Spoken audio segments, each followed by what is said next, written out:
de mexer nesse fio. Boa noite, gente.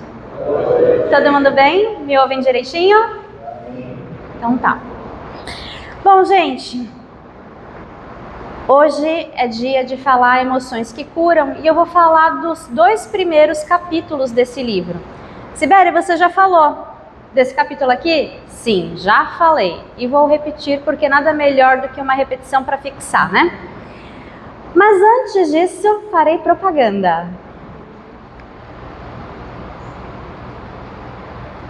Propaganda do grupo que faço parte, Borboleta Azul. Gostaria de convidar todos a curtirem, acompanhar o trabalho que é realizado no Instagram, que a gente faz divulgação. E a base do Borboleta Azul é falar sobre reforma íntima e autocuidado. Porque a gente precisa aprender a cuidar desse patrimônio maravilhoso que nós somos, né? Nós precisamos aprender a cuidar da nossa mente, do nosso corpo e do nosso espírito. Porque é assim que é o nosso processo de aprendizado a caminho do Pai. E o Borboleta Azul está com as inscrições abertas para participar do curso Minha Melhor Encarnação. São 9 meses, tá? Um domingo por mês. A gente ainda está definido se vai ser um sábado ou se vai ser um domingo, mas é no período da manhã, são 4 horas de curso, tá? Um domingo por mês. Então, assim, se permita, né? Quem quiser conhecer mais, saber como é que funciona esse curso, é só entrar no Instagram do Borboleta, que vai ter lá a ficha de inscrição e vai poder tirar todas as dúvidas do que é o projeto e como funciona o Borboleta Azul.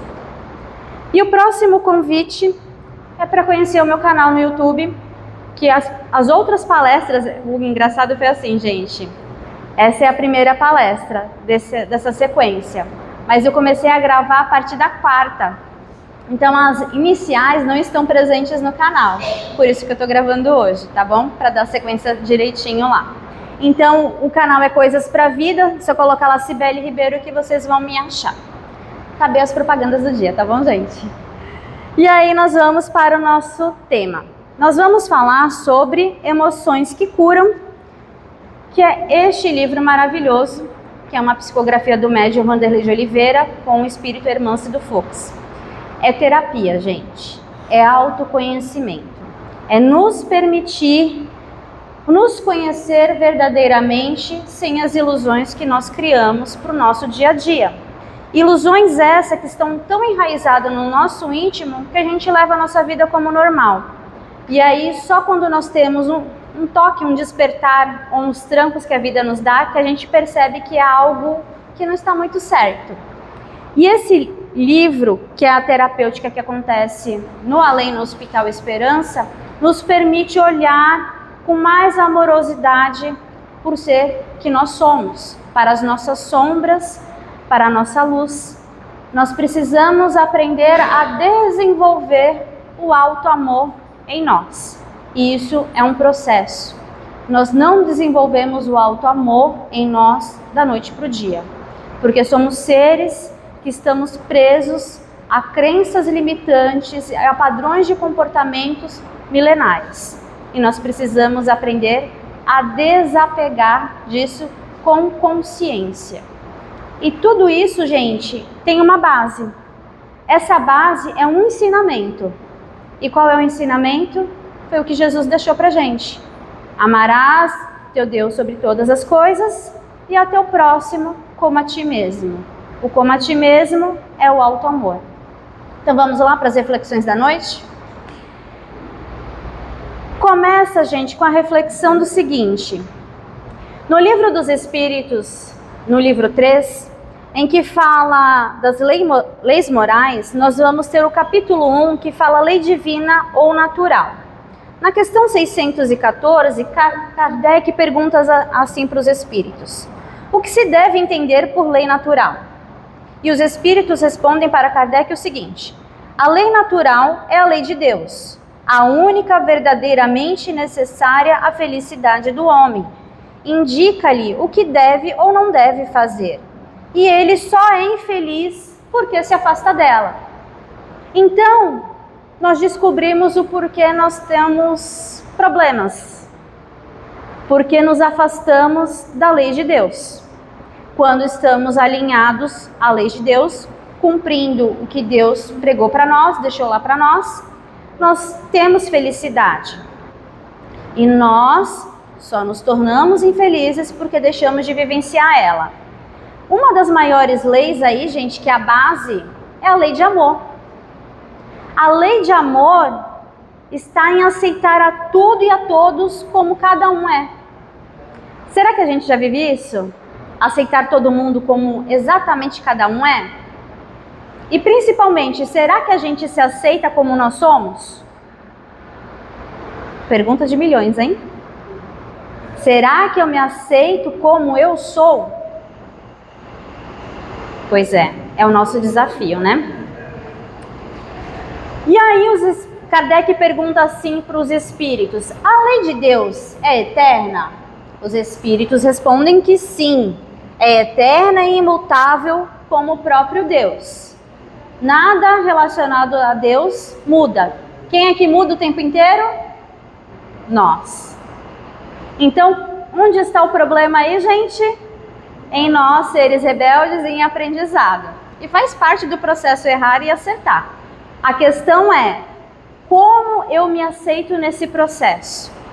Eu aceito que eu posso errar? Ou eu fico falando, caramba, errei de novo, eu sou burro, não tenho capacidade de fazer as coisas? Ou olha assim e fala, caramba, percebi que eu errei, vou fazer diferente da próxima vez e tá tudo certo. A parte 1 é onde a gente não se aceita como nós somos. E a segunda parte é quando a gente já olha para o ser que nós somos com amorosidade, vivenciando o nosso alto amor. Os espíritos respondem para Kardec onde está escrita a lei de Deus. E os espíritos dizem que está na nossa consciência. Então nós sabemos quando fazemos coisas certas e coisas erradas. Geralmente quando estamos fazendo algo de errado, a gente fica com vergonha. Exemplo, tá com inveja porque o vizinho comprou um carro novo. Olha lá o carro novo do vizinho e fala, ai caramba, trocou de carro, tô com inveja. Olha, eu tô com inveja, viu? A gente faz isso? Não, a gente sente, esconde o que tá sentindo, finge que não tá sentindo, mas tá lá dentro da gente. E a gente continua vivendo sem problema nenhum. Só que tem uma questão aí, gente. Todo pensamento, toda emoção tem efeito em nosso corpo. Se eu estou ansioso, se eu estou pensando nas coisas que ainda vão acontecer, eu fico ansioso, eu fico ansiosa, dá um friozinho na barriga. Às vezes tem gente que fica até com dor de barriga por causa da ansiedade. Tem gente que fica com dor de cabeça por causa da ansiedade. Então a ansiedade, que é o pensamento acelerado no que ainda pode acontecer e que não aconteceu, me causa efeitos no meu corpo. Esses efeitos podem ser benéficos como maléficos. Pode ser cura ou pode ser doença. A mesma coisa são as nossas emoções. Eu senti raiva. Fiquei com raiva de alguém que falou alguma coisa pra mim. Essa raiva eu sinto no meu corpo. Às vezes sente aquela queimaçãozinha no estômago. Às vezes fica com dor de cabeça, fica com uma pressão na nuca, fica tensionado. Isso é o efeito da emoção no nosso corpo. E eu já contei pra vocês uma coisa. O que a gente sente primeiro?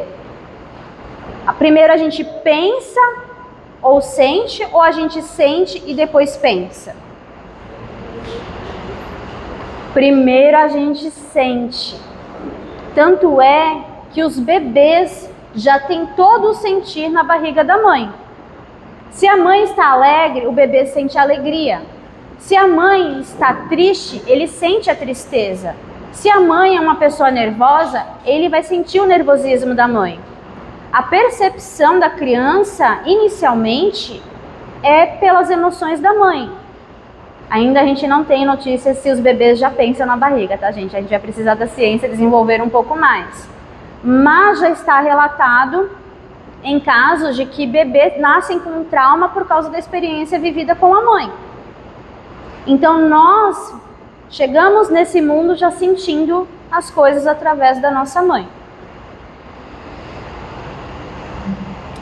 E aí nós vamos chegar na parte do conhece a ti mesmo. No Livro dos Espíritos, na parte 3ª, que é o capítulo 12, Perfeição Moral, Kardec pergunta assim para os espíritos, na questão 919.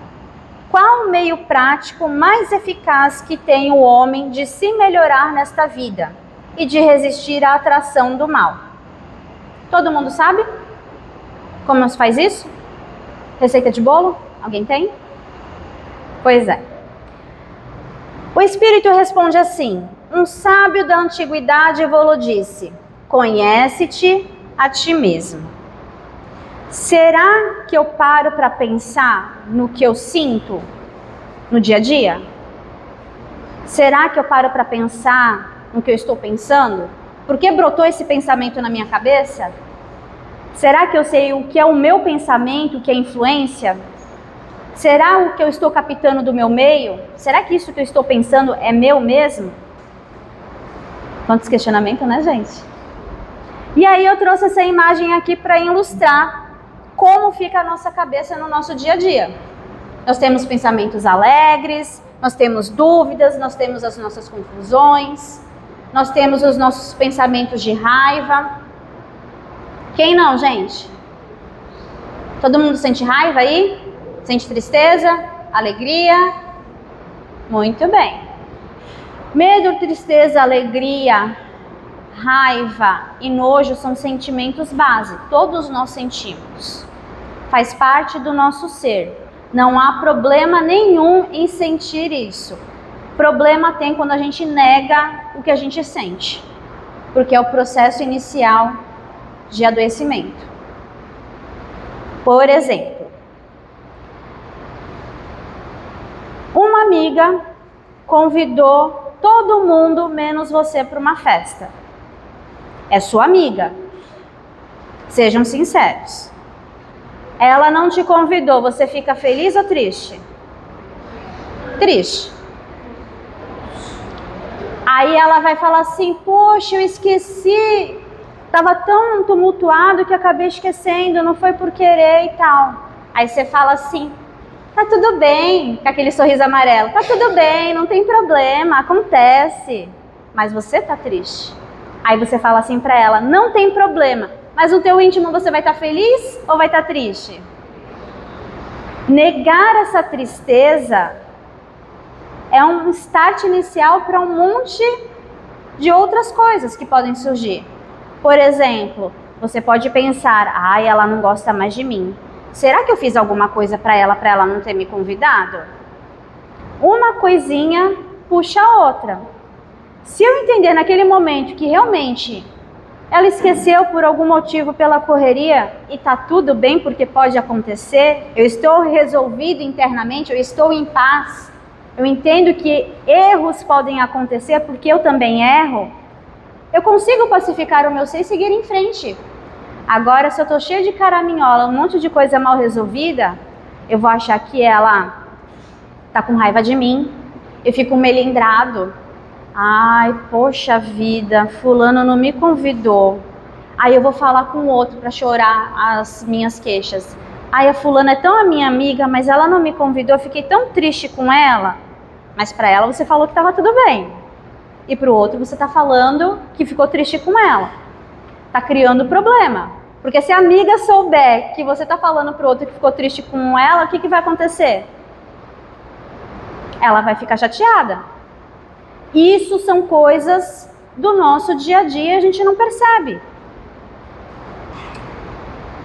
Kardec faz uma outra pergunta. Conhecemos toda a sabedoria desta máxima, porém a dificuldade está precisamente em cada um conhecer a si mesmo. E qual o meio de consegui-lo? Fazei o que eu fazia quando vivi na terra. Ao fim do dia, interrogava minha consciência, passava a revista ao que fizera e perguntava a mim mesmo se não faltara algum dever, se ninguém tivera motivo para de mim se queixar. Foi assim que eu cheguei a me conhecer e a ver o que em mim precisava de reforma. O conhecimento de si mesmo é, portanto, a chave do progresso individual. Questionamentos com respostas sem ilusão. Porque acontece o seguinte, às vezes a pessoa realmente é uma pessoa muito tranquila, mas às vezes a pessoa inventa um personagem para a vida dela. Vou dar um exemplo. A pessoa em casa, vou dar 2 exemplos, tá? A pessoa em casa, oi meu filho, bom dia, esposa, bom dia, trata todos com gentileza. Na rua, é patrão e maltrata todos os funcionários. Ai, mas eu sou só uma pessoa exigente. Em casa ele é uma boa pessoa, na rua é outra coisa. Mas na cabeça da pessoa está contando a história porque eu tenho que cobrar dos outros essa postura. Jesus disse assim pra gente, que a gente tem que tratar o outro como gostaria de ser tratado. Com essa consciência, será que eu trataria as pessoas de qualquer jeito? Não. Eu vou tratar o outro como eu gostaria de ser tratado. Como eu gosto de ser tratado? Com respeito, com doçura, com gentileza. É assim, gente? A gente gosta de ouvir gritos? Pessoa estressada do nosso lado? Não. E aí eu chamo para reflexão. Como nós somos na rua no nosso dia a dia? Na nossa cabeça, às vezes a gente é paz e amor. Mas Santo Agostinho já disse, será que alguém tem algo a falar de mim? Ela vai falar de mim baseado no como eu trato ela. Outro ponto. A pessoa é realmente gente boa do início ao final do dia. E aí ela sabe quem realmente ela é, sem ilusões. Às vezes ela sabe que escorrega, porque ninguém é 100% todo dia, o dia inteiro. A gente erra, a gente tem as nossas oscilações de humor. Ou não? Principalmente nesse calor, né, gente? Esse calor acaba com o nosso humor, né? Ou não, só comigo? E nesse livro, gente, fala que aceitar as emoções é uma forma terapêutica de viver, porque quem as aceita sintoniza o pensamento, a realidade, ao processo de autoaceitação. A cura vem sempre para os que não desistem. É olhar verdadeiramente para o que a gente tem de bom e o que a gente tem de ruim. Porque eu só vou conseguir tomar o remédio necessário quando eu reconheço a minha doença. Quem chega no médico e fala assim, doutor, tem alguma coisa de errado, mas eu não sei o que é. Se vira aí para me dar o remédio certo. É assim que funciona? A gente dá uma trilha, né? Olha, tô com uma dor de cabeça.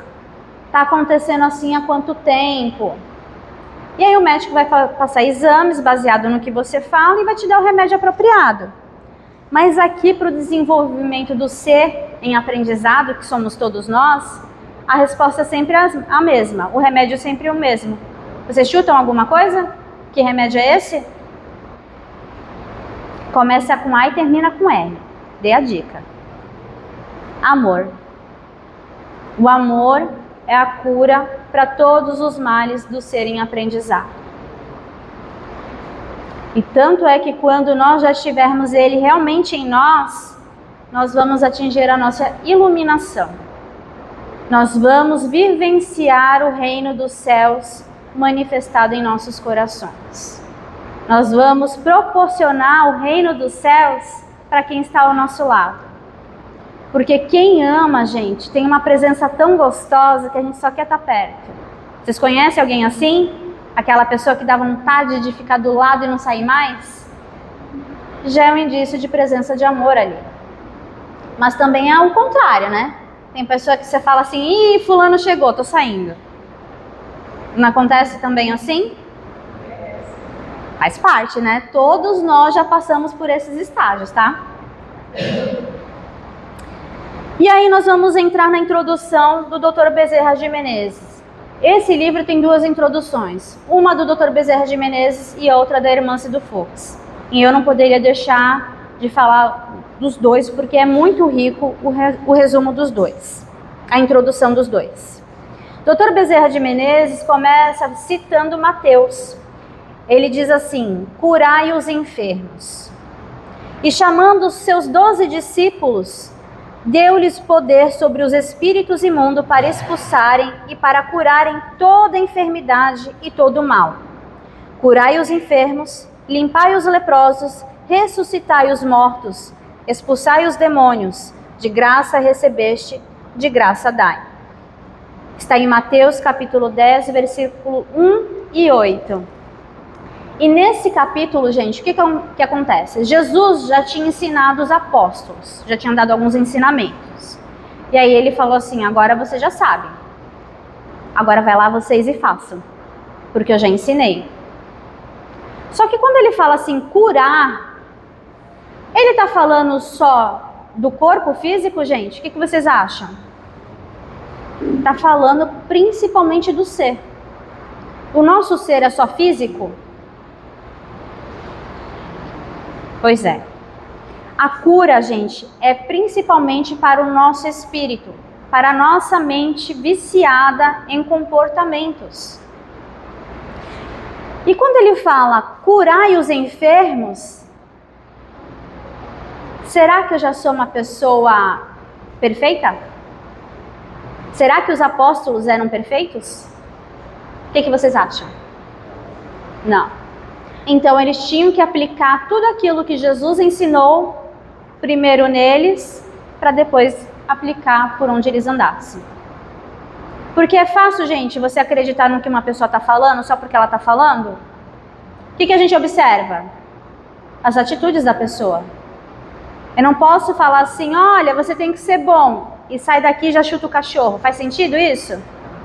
Não. Eu vou acreditar que a pessoa é amorosa quando as atitudes dela são de amorosidade. Sim ou não? Se eu vou falar para a pessoa assim, olha, você tem que ter paz, eu falar para vocês gritando, faz sentido?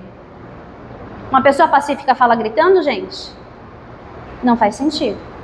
Então eles tiveram que trazer os ensinamentos de Jesus para o dia a dia.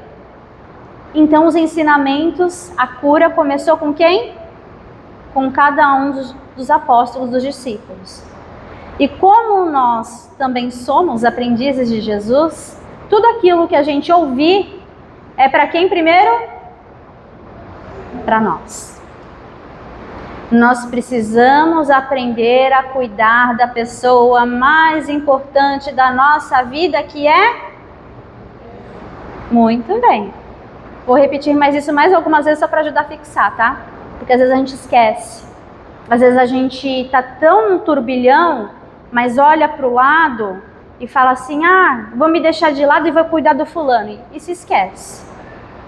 Nós fazemos isso como mães, como pais, porque a gente às vezes prefere lidar com o outro do que com nós mesmos. Só que a gente tem uma vida para cuidar. E qual é a vida que a gente tem que cuidar, gente? Nossa, vou reforçar bem isso, tá? Jesus, quando fala assim para os apóstolos, vai lá e faz, ele está dando poder para os apóstolos, para os discípulos. Esse poder também está em nós. Será que nós temos consciência da nossa capacidade de ser amor, de ser luz? Será que a gente já se reconhece assim? Será que a gente acredita em nós mesmos? Você tem fé em si? Dr. Bezerra de Menezes disse assim, conferir poder é acolher, estimular, orientar e reforçar a divindade adormecida e ignorada no íntimo do coração. Todo servidor do bem que busca sua própria iluminação habilita-se pelo exemplo e pela força de suas atitudes sinceras a despertar esse poder em seu próximo. O poder da crença lúcida, o poder da fé legítima, o poder do amor curativo.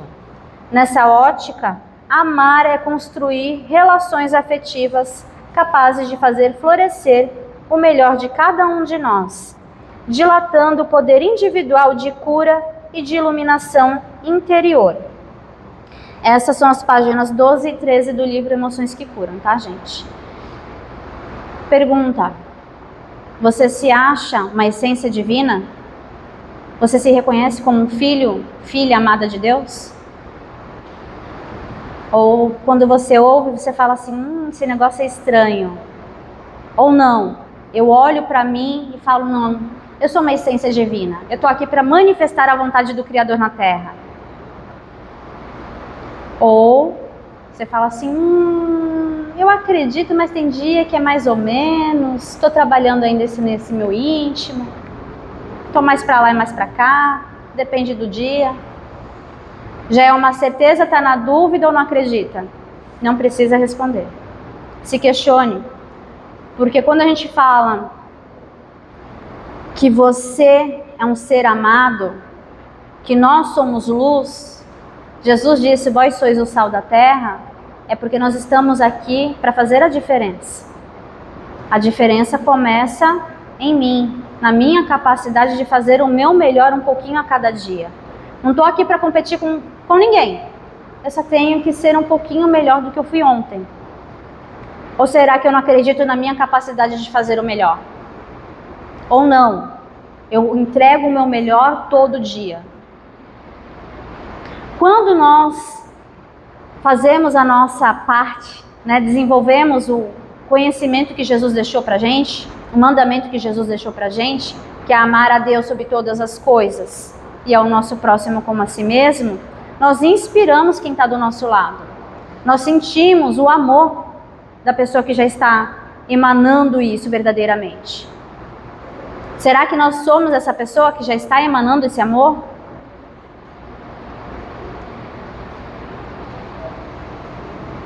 Quem ama colhe sua própria sombra interior com tão rica bondade que conquista o poder de um descobridor de talentos de quantos se encontrarem à sua volta. Quem ama tem luz no olhar e destaca sempre o bem e a riqueza íntima de todos. Embora consideradas emoções que causam sofrimento, à luz do amor podemos transformar a tristeza e a mágoa, o medo e a culpa, o orgulho e a inveja em adubos nutrientes no canteiro da alma, produzindo farta colheitas de frutos. Estas são emoções que curam, e nessa transformação reside o poder da cura pessoal. Aqui eu vou citar o caso da Bernadette. A gente leu esse capítulo, que era a palavra sobre culpa de uma mãe. A Bernadette foi uma mãe que era espírita, e ela tinha os seus filhos. E os seus filhos, ela tinha todo um planejamento. Qual foi o problema da Bernadette, gente? Ela começou a ficar triste, porque os filhos fizeram escolhas diferentes para eles do que ela queria para eles. Ela não aceitava as escolhas dos filhos, porque ela achava que as escolhas dela para eles era melhor. O que está preso aí nas entrelinhas? O egoísmo. O egoísmo de querer que o outro faça aquilo que eu quero. Porque se a pessoa não faz aquilo que eu quero, eu fico triste, fico com raiva. E vai acumulando, gente. E isso vai virando a tristeza, vira depressão. A Bernadette desencarnou por causa de depressão. Cibele, ela não sabia? Não. Ela não sabia que o saldo dela estava acumulado. Ela sentia, mas não percebia que sentia. Será que eu estou percebendo tudo que eu estou sentindo no meu dia a dia? Quando nós estamos nas nossas dinâmicas com as nossas famílias, gente, é um aprendizado em tempo integral. Será que nós temos consciência do nosso aprendizado? Porque a escola, primeira escola nossa, é a nossa família. A família que nascemos, depois a família que formamos. Será que eu consigo olhar para as minhas vivências e perceber o que eu devo aprender com essa vivência? A Bernadette só foi aprender com aquela vivência que ela viveu na Terra depois que ela desencarnou. Quando ela desencarnou, ela vai olhar para a vida que ela teve com os filhos e para os filhos e vai ver que ela criou pessoas de bem. Só apenas tomar um caminho diferente do que ela queria, mas a base estava lá. E aí, quando ela percebeu que estava tudo bem, as coisas não estarem do jeito que ela gostaria, ela se curou. Se curou no plano espiritual. Passou por um processo de terapêutica no plano espiritual para reconhecer as coisas que ela sentia. Então vamos aprender com esses causos, para que a gente não passe por esses mesmos processos, para nos libertar das nossas dores. Tomar consciência. Porque podemos aprender com o aprendizado do outro também. Mas a gente precisa ter olhos de ver e ouvidos de ouvir. Dr. Bezerra de Menezes ainda fala assim pra gente: louvemos a vida e a oportunidade que nos foi entregue de curadores de nós próprios, nas bênçãos da reencarnação. E comecemos o quanto antes a cuidar do enfermo que está dentro de cada um de nós, promovendo-nos a condição de saudáveis filhos de Deus. Esse trabalho interior de recuperação é um resultado de 3 ciclos que amadurecem a experiência emocional e psíquica. O primeiro, o autoconhecimento. O segundo, a autotransformação. O terceiro, o autoamor. Então, através das nossas experiências, do nosso processo de aprendizado, nós precisamos de conhecimento. Esse conhecimento vai se transformar em autoconhecimento. Evangelho, gente, é conhecimento. Mas a prática do Evangelho no nosso dia a dia é autoconhecimento. Será que nós já estamos transformando o Evangelho em autoconhecimento? Porque não adianta repetir os ensinamentos, decorar. A maior atitude que a gente pode ter, a maior comprovação de que nós estamos aprendendo, é o nosso dia a dia com quem a gente convive.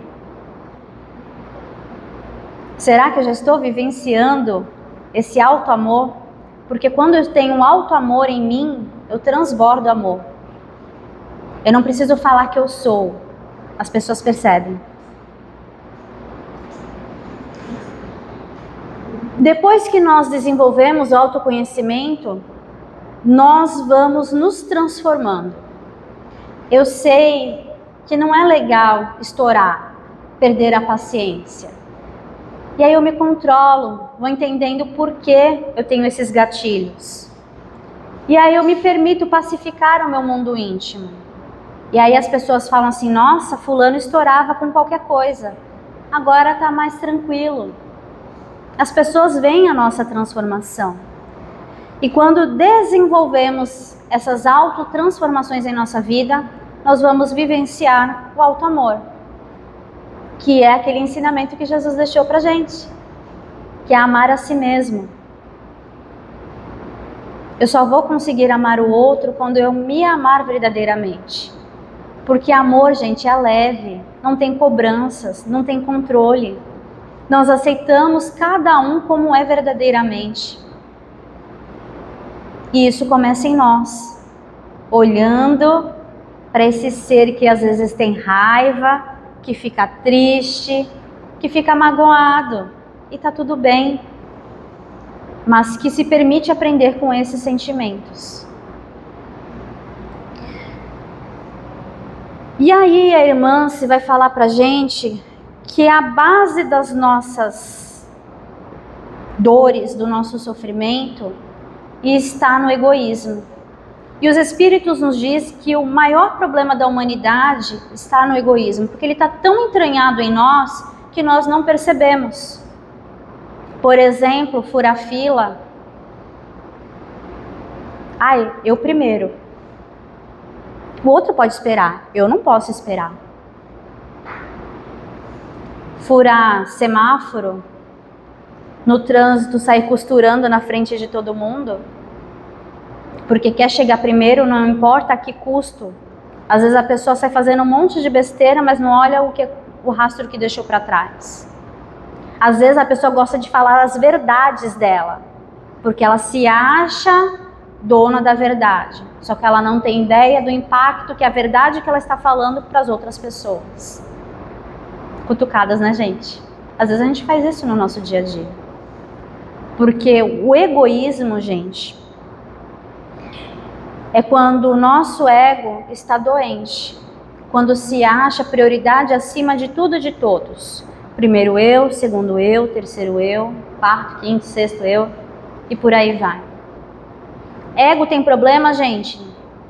Vocês acham que ego é problema? Sim ou não? Ego não é problema. Todos nós temos um. Porque nós encarnamos, nós precisamos do nosso ego. Porque é a nossa personalidade. E não há nenhum problema na nossa personalidade. Há problema em nossa personalidade quando a nossa personalidade se torna egoísta. E aí tem uma outra palavra que fala egocêntrico, egocentrista. É quando a pessoa, além de egoísta, ela se acha o centro do universo. Tudo gira em torno dela. Às vezes o egoísta não é um egocentrista, mas um egocentrista é um egoísta.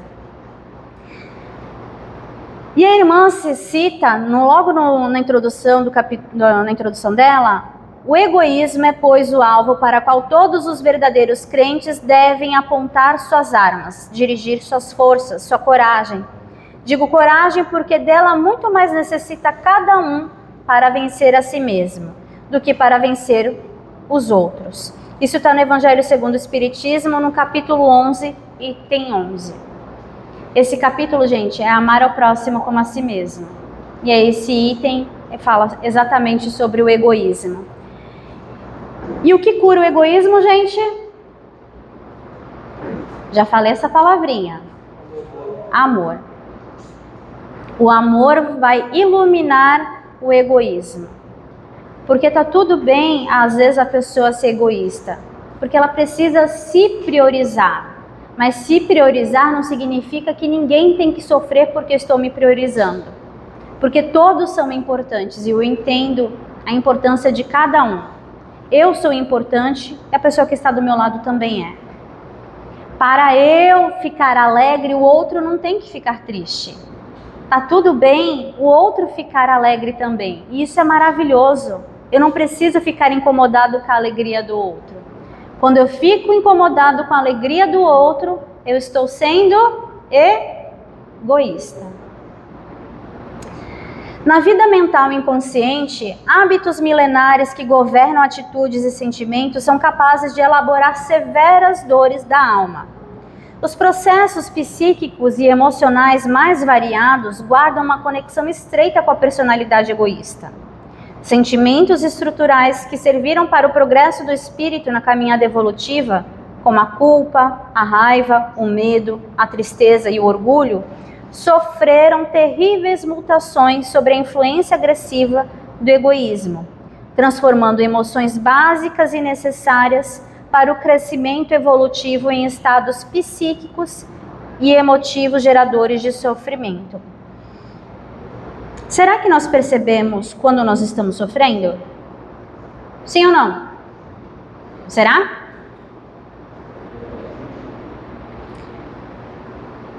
Quem tem ansiedade aqui? Pode levantar a mão. Tá, vamos ver se é só isso mesmo. Quem gosta de fazer festa? Então tá. Temos uma festa amanhã. Preciso me programar para a festa. Eu me preocupo com a festa no dia da festa ou uma semana antes? Uma semana antes?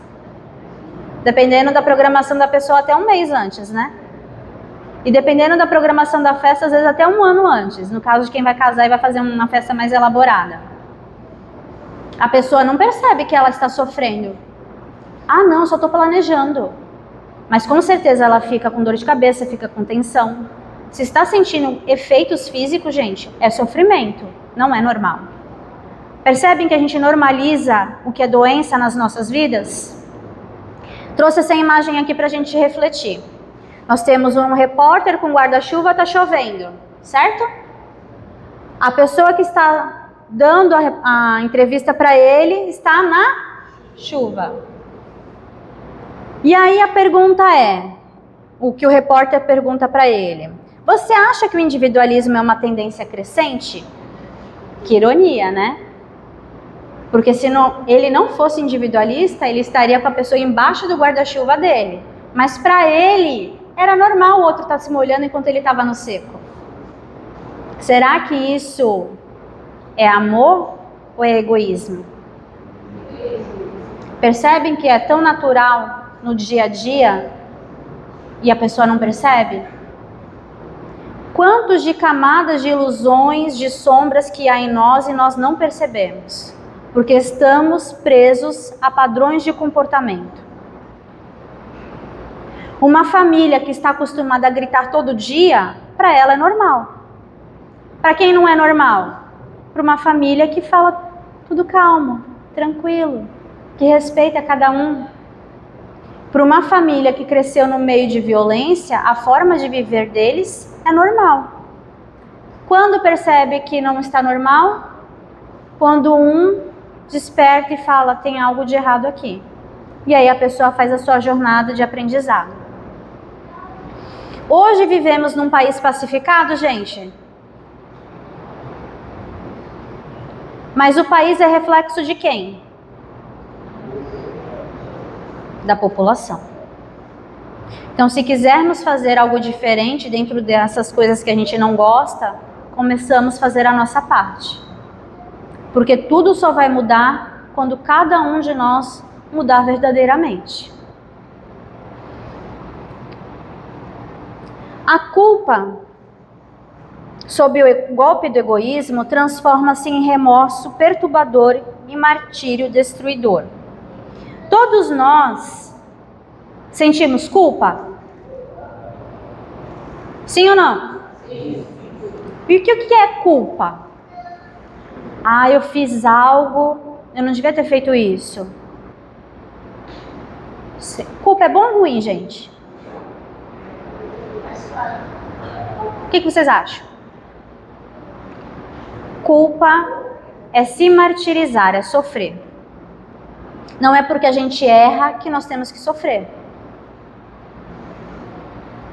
Nós precisamos trocar essa palavra de culpa para responsabilidade. E vou mostrar para vocês onde começam os nossos processos de aprendizado. Por exemplo, você vai ensinar seu filho a lavar louça. Mães, vai ensinar o filho a lavar louça. Dependendo da idade, a criança ainda não tem coordenação. Ela vai lavar direito? Não. Mas aí você fala assim, caramba, filho, que bom que você se esforçou. Estou tão feliz com a sua dedicação. Isso é uma criança que está aprendendo com amorosidade. Aí a mãe que aprendeu de outro jeito, ela vai olhar e falar assim, nossa, você não sabe fazer nada de certo? Faz tudo errado? O que a criança vai sentir? Culpa. E aí a criança fica triste e ela vai se sentir incapaz de fazer qualquer coisa. Ela vai levar isso para a vida. O que a mãe tem que fazer? E qualquer pessoa, né? Não só mãe. Toda vez que a gente está ensinando alguém, a gente não pode esquecer que nós um dia estávamos na condição de aprendiz naquilo. Todo mundo passou pela primeira vez de alguma coisa. E toda vez que a gente faz a primeira vez de alguma coisa, nunca é bom como na 10ª vez. Sim ou não? Estou aprendendo a fazer comida hoje, estou fazendo arroz. Meu primeiro arroz, será que vai ser tão bom quanto o arroz daqui a um mês? Fazendo todo dia? Não, né, gente? É um processo de aprendizado. Então a gente vai se esforçando para fazer o nosso melhor um pouquinho a cada dia. E se a gente erra no processo, que faz parte, nós erramos, nós não somos seres perfeitos, somos imperfeitos em aprendizado, nós temos que trocar a palavra culpa por responsabilidade. Eu percebo que errei, tá tudo bem, vou fazer melhor da próxima vez. Ok? E onde estão esses processos na nossa mente? Será que a gente tem essa consciência do que a gente está fazendo o tempo inteiro? Nós agimos com o nosso consciente e reagimos com o nosso inconsciente. O nosso consciente, eu estou percebendo tudo o que está acontecendo agora. No nosso consciente está as nossas reflexões, os nossos pensamentos e as nossas sensações. Então, eu estou aqui no Fé e Amor, estou tranquila, estou em paz, estou observando vocês, estou fazendo as minhas reflexões. Mas se de repente entra alguém aqui do nada invadindo, eu vou reagir com o meu inconsciente. Se o meu inconsciente já está mais educado, eu vou olhar e o que a pessoa fez entrando não vai me afetar. Mas se meu inconsciente ainda está muito primitivo, precisando de educação, eu posso estourar com a pessoa que está chegando aqui do nada. Eu posso me afetar com o jeito que o outro está chegando. Então, nas nossas interações do nosso dia a dia, o que rege? É o consciente ou o nosso inconsciente? O que vocês acham? Se eu estou presente, estou percebendo tudo o que está acontecendo no meu dia a dia, eu estou consciente. Mas se eu estou desligado, é o inconsciente que vai reagir. E às vezes é aí que dá os problemas, gente. Porque às vezes a pessoa mostra as suas explosões, a sua agressividade, os seus medos, os seus traumas, vem tudo à tona. No nosso inconsciente estão as nossas emoções, as nossas lembranças, as nossas fantasias, as nossas compulsões, os nossos recalques, desejos, medos, agressividade e fuga. Isso está tudo dentro de nós. Por isso é necessário o processo do conhece-te a ti mesmo. Por exemplo, se alguém vir agora pisar no seu pé, qual a sua reação? Letra A. Falar, tá tudo bem, não tem problema, acontece. Letra B. Segura um palavrão e não solta. Letra C. Xinga até a última geração da família. Letra D. Vai pra briga com a pessoa. São níveis. Eu tô brincando aqui, gente, mas são níveis. As pessoas reagem cada uma de uma forma. Quem sou eu nessa reação? Letra A, letra B, letra C, letra D. Não se enganem. Sejam sinceros consigo. Porque eu só vou conseguir me educar quando reconhecer aquilo que eu faço. Para os outros, às vezes a gente gosta de contar histórias bonitas para ficar bonita na foto. Mas eu não estou aprendendo nada com isso. Só estou me enganando. A raiva dirigida pelo egoísmo acomoda-se na mágoa dilacerante e na depressão. Nós podemos sentir raiva. Tudo que nós sentimos e deve fluir. Quando estagnamos com algum sentimento, é onde acontecem os nossos processos de adoecimento. A raiva com o egoísmo, porque o egoísmo? Que eu quero que seja feito aquilo que eu quero. Eu não aceito que seja feito algo diferente daquilo que eu quero. Então eu tenho a raiva e o egoísmo regendo ali a situação. E aí a pessoa pode entrar em depressão. Ela pode ficar remoendo a mágoa. Às vezes a coisa aconteceu já há mais de 10 anos. Mas a pessoa vive aquela situação como se tivesse acontecido ontem. Ela não se liberta das coisas que aconteceram porque ela fica naquele ciclo vicioso. E acha que aquilo é normal. Vocês conhecem alguém assim, gente? Que vive remoendo o que já passou? O medo dominado pelo egoísmo transforma-se em insegurança e ansiedade viciante. Lembra da situação da criança?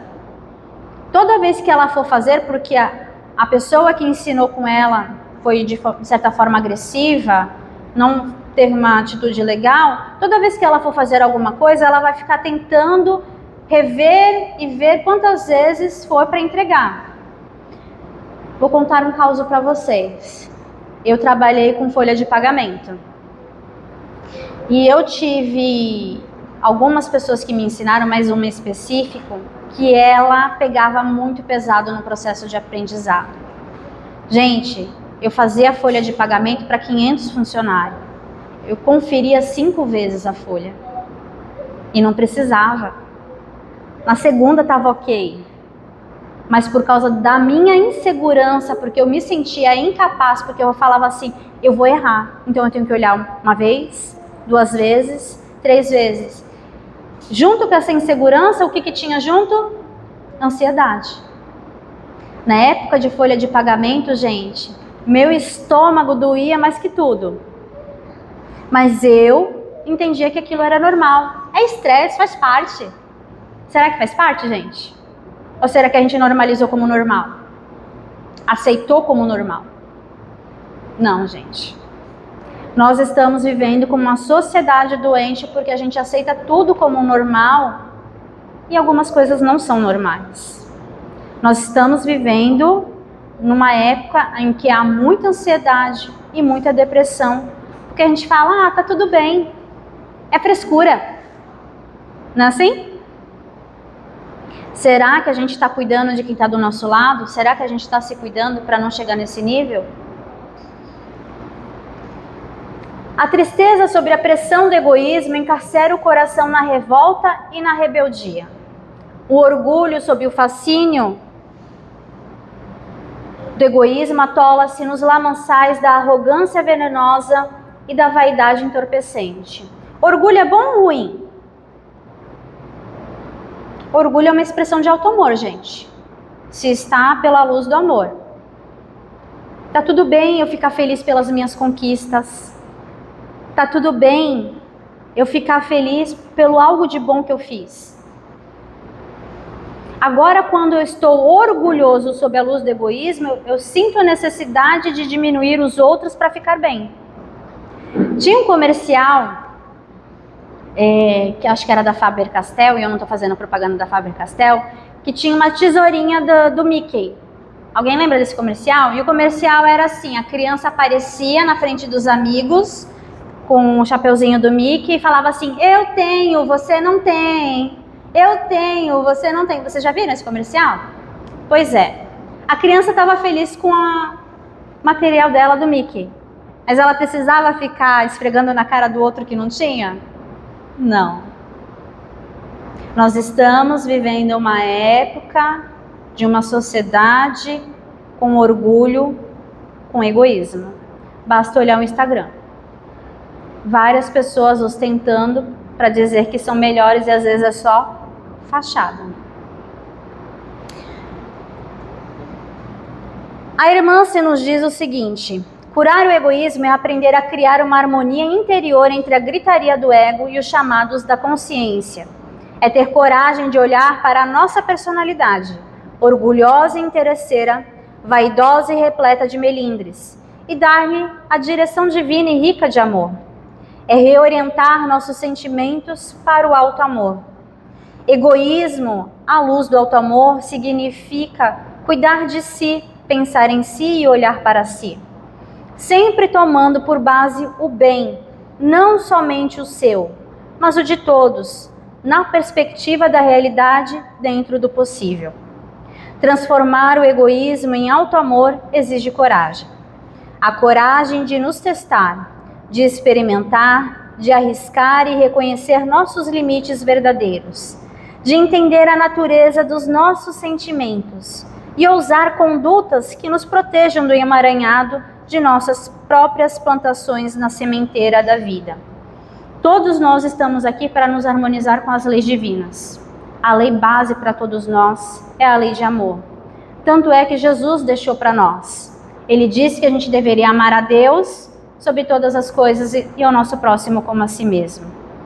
Que possamos, gente, verdadeiramente olhar para nós com toda amorosidade e respeito e nos permitir nos libertar das nossas sombras com consciência, sem ilusões, para que possamos brilhar verdadeiramente a luz que nós somos, respeitando os nossos limites e principalmente de quem está ao nosso lado. E para finalizar, nós temos essa imagem do homem com a sombra dele e de repente a sombra tomou uma proporção maior e ele não olhava para essa sombra, ele corria dessa sombra e essa sombra envolveu ele. E até que ele resolve olhar para essa sombra, abraçar essa sombra e fazer as pazes com ela. e de repente essa sombra fica pequenininha, porque ele reconhece ela e aceita que ela é parte dele. E Bert Helling nos diz o seguinte: aquilo que rejeitas te aprisiona, e aquilo que reconheces te liberta. Que possamos nos reconhecer como esse patrimônio divino que nós somos. Nós somos luz, nós somos amor, porque o nosso Pai é assim. Que possamos fazer o nosso melhor um pouquinho a cada dia. Nós não temos que fazer melhor que o outro, só apenas melhor que nós mesmos. Brilhe a vossa luz, gente. Uma ótima noite. Obrigada a todos.